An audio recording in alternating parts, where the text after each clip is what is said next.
There was a time on Earth before violence, before teeth for ripping flesh, before claws, horns, or talons evolved.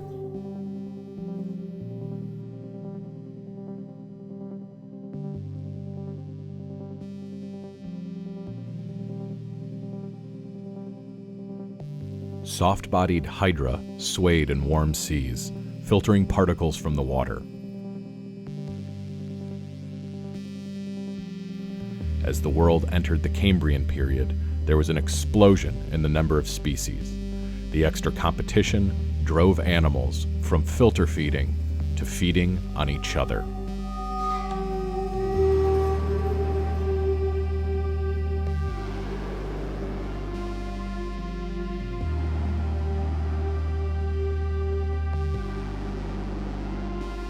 Hydra evolved spiked barbs at the end of their tentacles called nematocysts.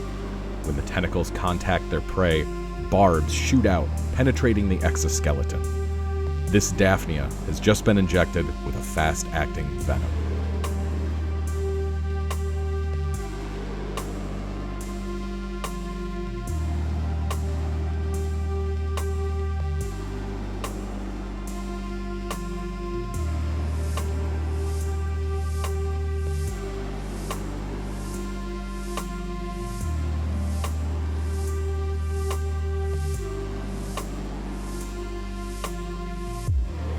Hydra devours its prey whole.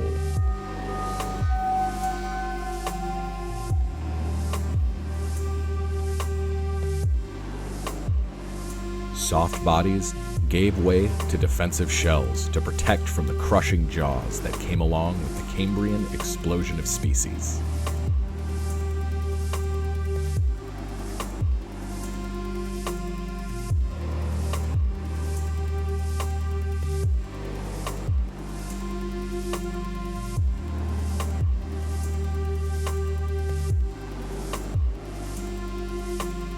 This set in motion an arms race of animal weapons that's still happening today.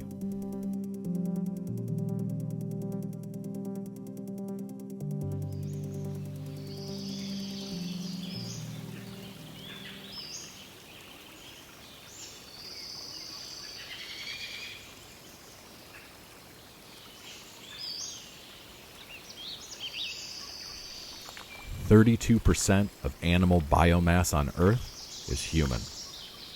65% are the animals we've domesticated. Every wild animal you can think of, all the wild that exists, is only 3%.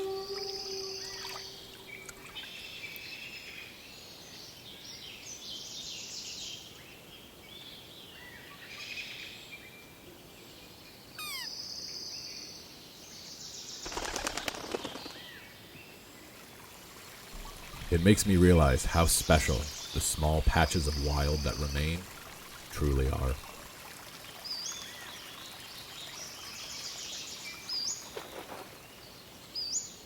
A mother great blue heron demonstrates how to catch fish with her long, sword-like beak. This behavior has happened millions of times before. It's been sculpted by giant gulfs of time.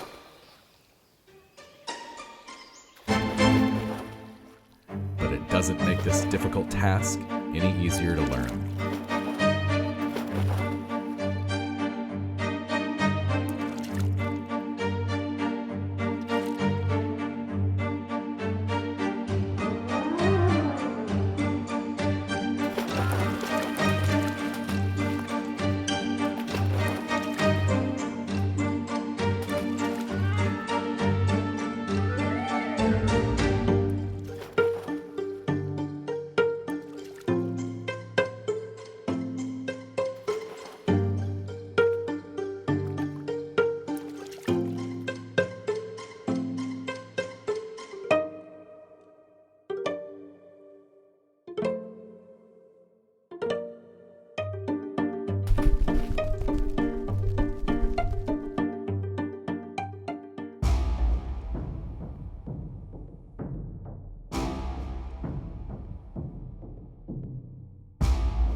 life has come a long way since the peaceful Precambrian period.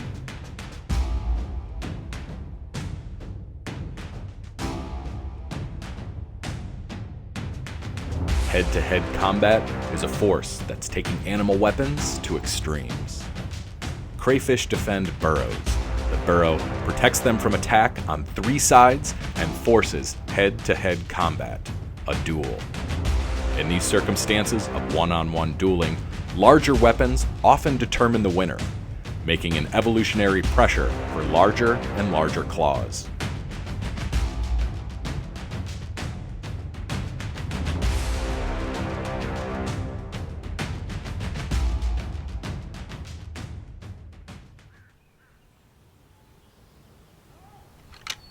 The social structure of white-tailed deer acts like the burrow of a crayfish in the sense that it forces head-to-head battles to determine the dominance hierarchy.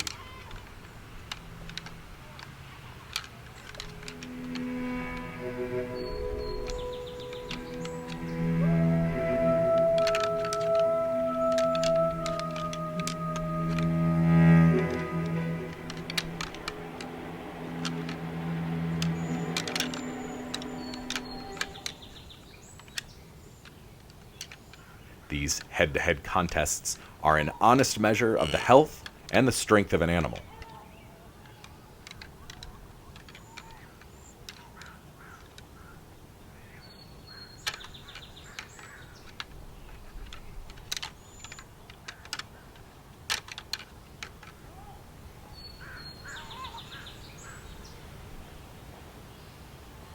Paradoxically, larger weapons result in less fighting an animal has to do. The larger, intimidating structures indicate the owner's health and strength and act as deterrents to end fights before they begin.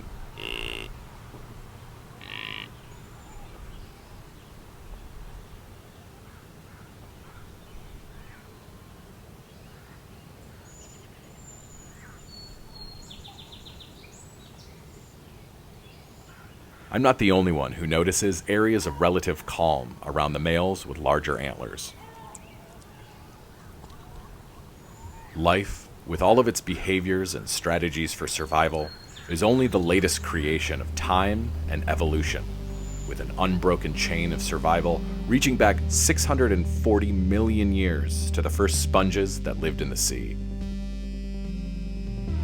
We ride giant plates of the Earth's crust that drift around on the underlying mantle, through unimaginable spans of time, bumping into each other and spreading out again, shuffling life around the globe. Our planet and our bodies have been shaped and reshaped by time. Nothing has been perfected or finished. We see things as they happen to be now, transitioning from one shape to another. All life is on this journey through time together, intertwined and interconnected on this giant organism we call Earth.